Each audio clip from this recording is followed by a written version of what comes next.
6 mars, Nombre, chapitre 28, chapitre 29, chapitre 30. L'Éternel parla à Moïse et dit, « Donne cet ordre aux enfants d'Israël et dis-leur, vous aurez soin de me présenter au temps fixé mon offrande, l'aliment de mes sacrifices consumés par le feu et qui me sont d'une agréable odeur. Tu leur diras, voici le sacrifice consumé par le feu que vous offrirez à l'Éternel. Chaque jour, 2 agneaux d'un an sans défaut, comme holocauste perpétuel. Tu offriras l'un des agneaux le matin et l'autre agneau entre les 2 soirs. Et pour l'offrande, 1/10 d'épha de fleur de farine pétrie dans un quart de hin d'huile d'olive concassée. C'est l'holocauste perpétuel qui a été offert à la montagne de Sinaï. C'est un sacrifice consumé par le feu d'une agréable odeur à l'Éternel. La libation sera d'un quart de hin pour chaque agneau. C'est dans le lieu saint que tu feras la libation de vin à l'Éternel. Tu offriras le second agneau entre les 2 soirs avec une offrande et une libation semblable à celle du matin. C'est un sacrifice consumé par le feu d'une agréable odeur à l'Éternel. Le jour du sabbat, vous offrirez 2 agneaux d'un an sans défaut et pour l'offrande, 2/10 de fleur de farine pétrie à l'huile avec la libation.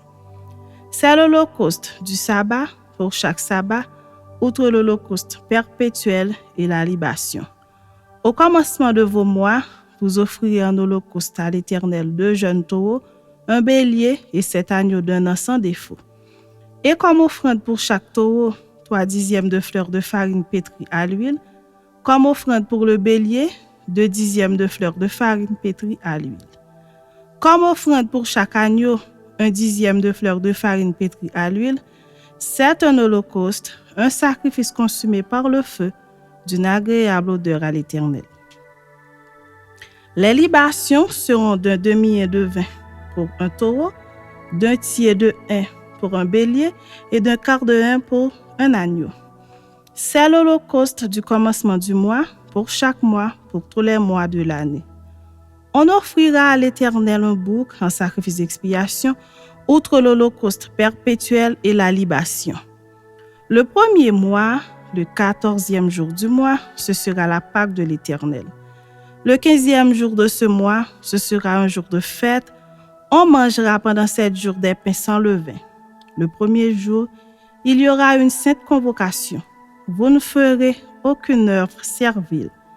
Vous offrirez en holocauste à l'Éternel un sacrifice consumé par le feu, 2 jeunes taureaux, un bélier et 7 agneaux d'un an sans défaut.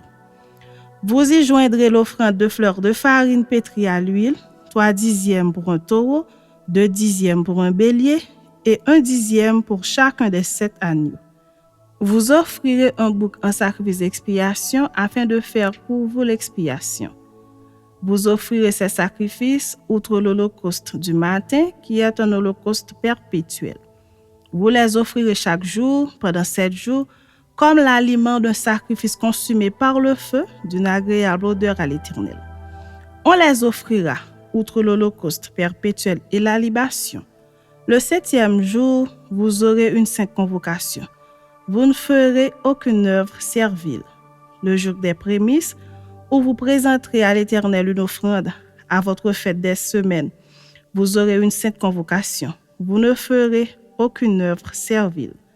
Vous offrirez un holocauste d'une agréable odeur à l'Éternel, 2 jeunes taureaux, un bélier et 7 agneaux d'un an. Vous y joindrez l'offrande de fleurs de farine pétrie à l'huile, 3/10 pour chaque taureau, 2/10 pour le bélier et 1/10 pour chacun des 7 agneaux. Vous offrirez un bouc afin de faire pour vous l'expiation. Vous offrirez ces sacrifices, outre l'holocauste perpétuel et l'offrande. Vous aurez des agneaux sans défaut et vous joindrez les libations. Chapitre 29. Le 7e mois, le premier jour du mois, vous aurez une sainte convocation. Vous ne ferez aucune œuvre servile. Ce jour sera publié parmi vous au son des trompettes. Vous offrirez en holocauste d'une agréable odeur à l'Éternel, un jeune taureau, un bélier et 7 agneaux d'un an sans défaut. Vous y joindrez l'offrande de fleurs de farine pétrie à l'huile, 3/10 pour le taureau, 2/10 pour le bélier et 1/10 pour chacun des 7 agneaux. Vous offrirez un bouc en sacrifice d'expiation afin de faire pour vous l'expiation. Vous offrirez ces sacrifices, outre l'holocauste et l'offrande de chaque mois, l'holocauste perpétuel et l'offrande, et les libations qui s'y joignent d'après les règles établies.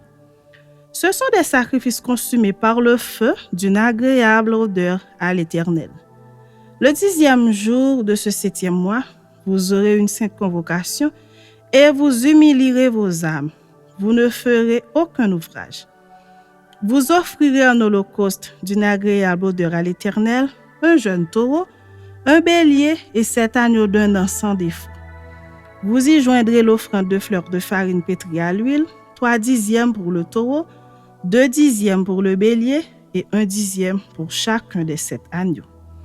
Vous offrirez un bouc en sacrifice d'expiation, outre le sacrifice des expiations, l'holocauste perpétuel et l'offrande et les libations ordinaires. Le 15e jour du 7e mois, vous aurez une sainte convocation. Vous ne ferez aucune œuvre servile. Vous célébrerez une fête en l'honneur de l'Éternel pendant 7 jours. Vous offrirez en holocauste un sacrifice consumé par le feu d'une agréable odeur à l'Éternel. 13 jeunes taureaux, 2 béliers et 14 agneaux d'un an sans défaut. Vous y joindrez l'offrande de fleurs de farine pétrie à l'huile, 3/10 pour chacun des 13 taureaux, 2/10 pour chacun des 2 béliers et 1/10 pour chacun des 14 agneaux. Vous offrirez un bouc en sacrifice d'expiation, outre l'holocauste perpétuel, l'offrande et la libation. Le second jour, vous offrirez 12 jeunes taureaux, 2 béliers et 14 agneaux d'un an sans défaut. Avec l'offrande et les libations pour les taureaux, les béliers et les agneaux selon leur nombre d'après les règles établies. Vous offrirez un bouc en sacrifice d'expiation, outre l'holocauste perpétuel, l'offrande et la libation. Le 3e jour, vous offrirez 11 taureaux, 2 béliers et 14 agneaux d'un an sans défaut. Avec l'offrande et les libations pour les taureaux, les béliers et les agneaux, selon leur nombre, d'après les règles établies. Vous offrirez un bouc en sacrifice d'expiation, outre l'holocauste perpétuel, l'offrande et la libation. Le 4e jour, vous offrirez 10 taureaux, 2 béliers et 14 agneaux d'un an sans défaut, avec l'offrande et les libations pour les taureaux, les béliers et les agneaux selon leur nombre, d'après les règles établies. Vous offrirez un bouc en sacrifice d'expiation, outre l'holocauste perpétuel, l'offrande et la libation. Le 5e jour, vous offrirez 9 taureaux, 2 béliers et 14 agneaux d'un an sans défaut. Avec l'offrande et les libations pour les taureaux, les béliers et les agneaux selon leur nombre, d'après les règles établies. Vous offrirez un bouc en sacrifice d'expiation, outre l'holocauste perpétuel, l'offrande et la libation. Le 6e jour, vous offrirez 8 taureaux, 2 béliers et 14 agneaux d'un an sans défaut, avec l'offrande et les libations pour les taureaux, les béliers et les agneaux, selon leur nombre, d'après les règles établies. Vous offrirez un bouc en sacrifice d'expiation, outre l'holocauste perpétuel, l'offrande et la libation. Le 7e jour, vous offrirez 7 taureaux, 2 béliers et 14 agneaux d'un an sans défaut, avec l'offrande et les libations pour les taureaux, les béliers et les agneaux, selon leur nombre, d'après les règles établies. Vous offrirez un bouc en sacrifice d'expiation, outre l'holocauste perpétuel, l'offrande et la libation. Le 8e jour, vous aurez une assemblée solennelle, vous ne ferez aucune œuvre servile, vous offrirez en holocauste un sacrifice consumé par le feu d'une agréable odeur à l'Éternel. Un taureau, un bélier et 7 agneaux d'un an sans défaut, avec l'offrande et les libations pour le taureau, le bélier et les agneaux selon leur nombre, d'après les règles établies. Vous offrirez un bouc en sacrifice d'expiation, outre l'holocauste perpétuel, l'offrande et la libation. Tels sont les sacrifices que vous offrirez à l'Éternel dans vos fêtes, outre vos holocaustes, vos offrandes et vos libations et vos sacrifices de prospérité en accomplissement d'un vœu ou en offrande volontaire. Chapitre 30.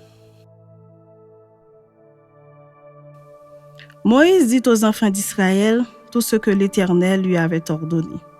Moïse parla au chef des tribus des enfants d'Israël et dit, « Voici ce que l'Éternel ordonne.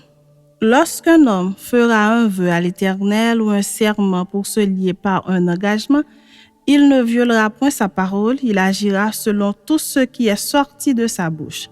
Lorsqu'une femme, dans sa jeunesse et à la maison de son père, fera un vœu à l'Éternel et se liera par un engagement, et que son père aura connaissance du vœu qu'elle a fait et de l'engagement par lequel elle s'est liée, si son père garde le silence envers elle, tout vœu qu'elle aura fait sera valable et tout engagement par lequel elle sera liée sera valable. Mais si son père la désapprouve le jour où il en a connaissance, tous ses vœux et tous les engagements par lesquels elle se sera liée n'auront aucune valeur, et l'Éternel lui pardonnera parce qu'elle a été désapprouvée de son père. Lorsqu'elle sera mariée, après avoir fait des vœux ou s'être liée par une parole échappée de ses lèvres, et que son mari en aura connaissance, s'il garde le silence envers elle le jour où il en a connaissance, ses vœux seront valables et les engagements par lesquels elle se sera liée seront valables. Mais si son mari la désapprouve le jour où il en a connaissance, il annulera le vœu qu'elle a fait et la parole échappée de ses lèvres par laquelle elle s'est liée, et l'Éternel lui pardonnera. Le vœu d'une femme veuve ou répudiée, l'engagement quelconque par lequel elle se sera liée sera valable pour elle. Lorsqu'une femme dans la maison de son mari fera des vœux ou se liera par un serment, et que son mari en aura connaissance s'il garde le silence envers elle et ne la désapprouve pas, tous ses vœux seront valables et tous les engagements par lesquels elle se sera liée seront valables. Mais si son mari les annule le jour où il en a connaissance, tout vœu et tout engagement sorti de ses lèvres n'auront aucune valeur. Son mari les a annulés, et l'Éternel lui pardonnera. Son mari peut ratifier et son mari peut annuler tout vœu, tout serment par lequel elle s'engage à mortifier sa personne. S'il garde de jour en jour le silence envers elle, il ratifie ainsi tous les vœux ou tous les engagements par lesquels elle s'est liée. Il les ratifie parce qu'il a gardé le silence envers elle le jour où il en a eu connaissance. Mais s'il les annule après le jour où il en a eu connaissance, il sera coupable du péché de sa femme. Telles sont les lois que l'Éternel prescrivit à Moïse entre un mari et sa femme, entre un père et sa fille, lorsqu'elle est dans sa jeunesse et à la maison de son père.